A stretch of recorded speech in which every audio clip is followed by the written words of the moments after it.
प्रिय मित्रों, आज हम राजा दुष्यंत की कथा आपको सुनाते हैं।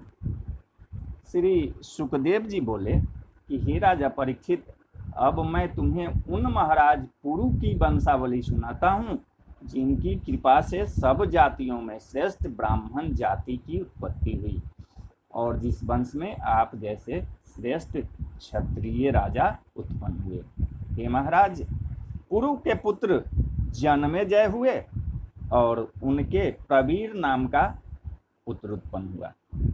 फिर प्रवीर के नभस्यु के चारुपद के शुद्धु के बहुगब के संपत्ति के अहम्याति और अहम्याति के रौद्राक्ष नाम का पुत्र उत्पन्न हुआ। फिर उसका संबंध घृताची नामक अप्सरा से हुआ कि जिससे उसके रौद्राक्ष के 10 पुत्र उत्पन्न हुए। ये 10 बड़े ही धीर वीर और पिता के प्राणों से भी अधिक प्रिय थे। जैसे इंद्रिया प्राण रूप है, वैसे ही वे 10 बेटे राजा को प्राण रूप थे। उनमें ऋतुवे सबसे बड़ा था, जिसके रंतिभार नाम का पुत्र हुआ। रंतिभार के सुप्रति, ध्रुव और अप्रतिरथ नाम के 3 पुत्र हुए। इनमें से 2 का वंश चला, सुप्रति और अप्रतिरथ का। अप्रतिरथ के कन्नव ऋषि हुए। फिर सुप्रति के रैम नामक बेटा प्राप्त हुआ, जिसने राजा दुष्यंत को उत्पन्न किया। एक समय जब यह दुष्यंत आखेट के लिए वन में गए तो सहसा कनव ऋषि के आश्रम में जा पहुंचे। उन्होंने एक परम सुंदरी मन को मोहित करने वाली शकुंतला नामक स्त्री को देखा।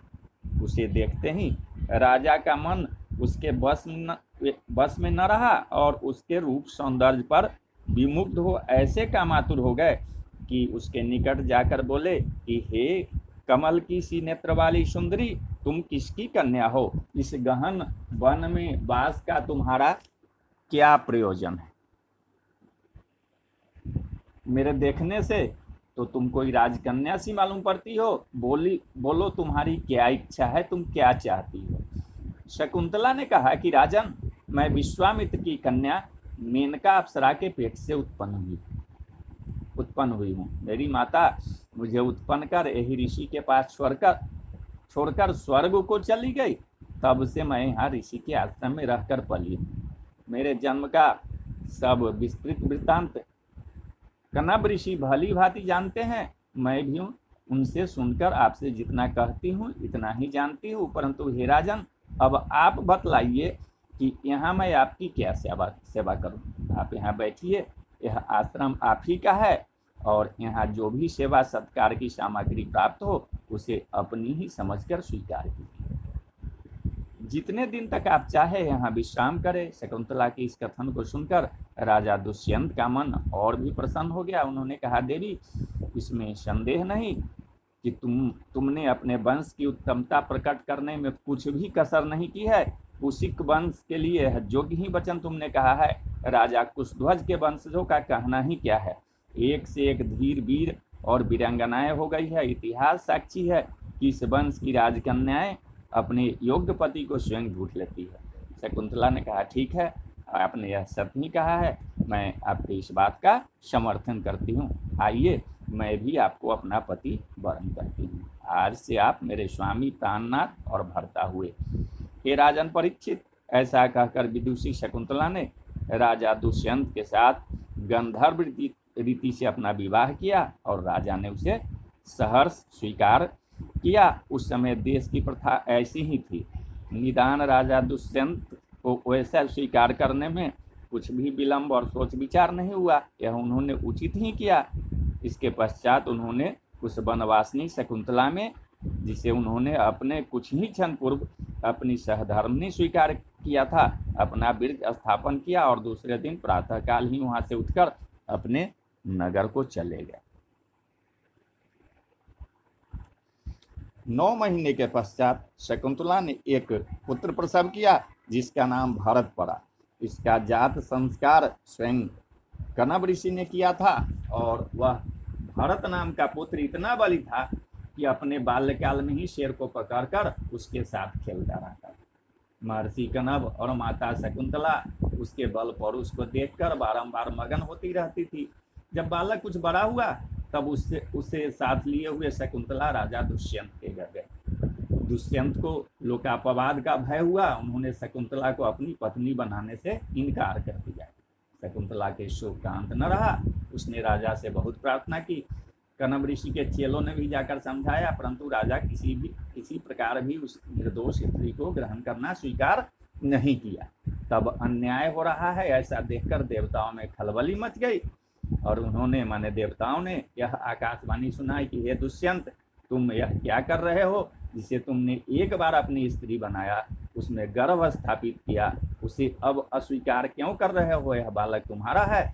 माता तो एक आधार मात्र है, जैसे चमड़े की धौकनी एक आधार है, वैसे ही माता बालक का एक आधार मात्र है। इसलिए हे दुष्यंत, यह पुत्र तेरा है, तू इसका पालन कर और शकुंतला का अनादर न कर।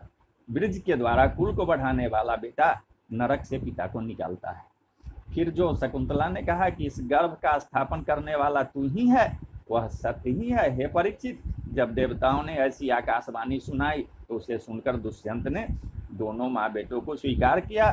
दुष्यंत के परलोक गमन करने पर परम प्रतापी भरत सातों द्वीपों की पृथ्वी के स्वामी हुए। भरत भगवान के अंश से उत्पन्न हुए थे।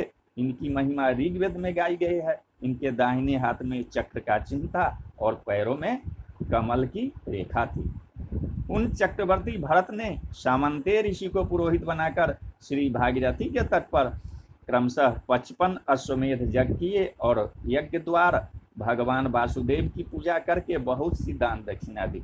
फिर यमुना जी के तट पर भी क्रमशः 78 घोड़े बांधे, अर्थात 78 अश्वमेध यज्ञों से भगवान का पूजन किया। भरत ने 1000 ब्राह्मणों को इतनी गौ दी जो प्रत्येक ने 1384 गाय पाई। महाराज भरत अपने रथ में 3300 घोड़े जोतकर इस धरती पर फिरे और अपना तेज और ऐश्वर्य छोटे छोटे राजाओं को दिखाकर उन्हें चकित कर दिया। भरत ने मशनार नाम के यज्ञ में सोने के मरे हुए दांतों वाला 13 लाख हाथी ब्राह्मणों को दान दिए। भरत के समान तेजवान, प्रतापी और पराक्रमी राजा न पहले हुआ और न आगे होने वाला है। उसने दिग्विजय करते समय ब्राह्मणों के बैरी हून, यवन, अंध्र, कंक, खस, शक और हीन जाति के प्रजाओं का वध कर डाला और उन असुरों को जीता जो देवताओं को जीतकर उनकी स्त्रियां छीन ले गए थे। राजा भरत की प्रजा बड़ी सुखी थी। पृथ्वी और आकाश दोनों मुँह मांगे पदार्थ देते थे। राजा भरत ने 27,000 वर्ष तक राज किया। इसके पश्चात वैराग्यवान होकर भगवत भजन करते हुए मुक्त हो गए। महाराज भरत की 3 स्त्रियां थी, तीनों विदर्भ राज की कन्या थी। उन्होंने अपने पुत्रों को राजा के रूप का न पाकर यह विचार किया कि यदि राजा इन पुत्रों को देखेगा तो ये मेरे बेटे नहीं है, ऐसा कहकर हम सबों पर व्यभिचार का दोषारोपण करेगा। ऐसा सोचकर उन सबों ने उन पुत्रों को मार डाला। इस प्रकार महाराज को कोई पुत्र न प्राप्त हो सका कि जिसे वे अपना अधिकारी बनाते। उन्हें वंशलोप का भय हुआ। निदान उन्होंने पुत्र प्राप्ति के लिए यज्ञ किया। उस यज्ञ में वायु देवता ने प्रसन्न होकर उन्हें एक पुत्र लाकर दिया और कहा कि इसका नाम भरद्वाज है, अब तुम इसे ही अपना पुत्र समझो। श्री सुखदेव जी के इतना कहने पर राजा परीक्षित ने पूछा कि हे महाराज, क्या वह लड़का भरत की रानियों के गर्भ से नहीं उत्पन्न हुआ था? वायुदेव ही पले पलाए सयाने लड़के को लाकर महाराज को दे गए थे अथवा आशीर्वाद के रूप में दे गए थे?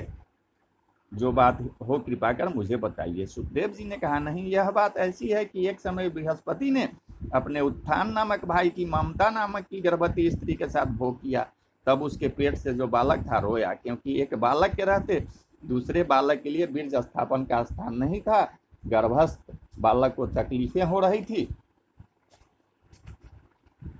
उसका रोना बृहस्पति को अच्छा न लगा। उन्होंने उसे अंधा होने का शाप दे दिया और अपना वृक्ष छोड़ दिया। गर्भस्थ बालक ने दुखित होकर लात मारकर उनके वृक्ष को बाहर कर दिया। अब बृहस्पति का वृक्ष बालक रूप में पृथ्वी पर आ गिरा। ममता ने उसे हटा दिया। बृहस्पति ने कहा, क्यों? यह तेरा बालक है, इसका पालन कर, और जो तुझे अपने पति का भय हो तो वृक्ष मेरा था और तेरे क्षेत्र में होकर यह बाहर आया है, इसलिए यह मेरा और तेरा तथा तेरे पति के भी साझे का बालक हुआ, पालन करने में तुझे कोई दोष और है नहीं।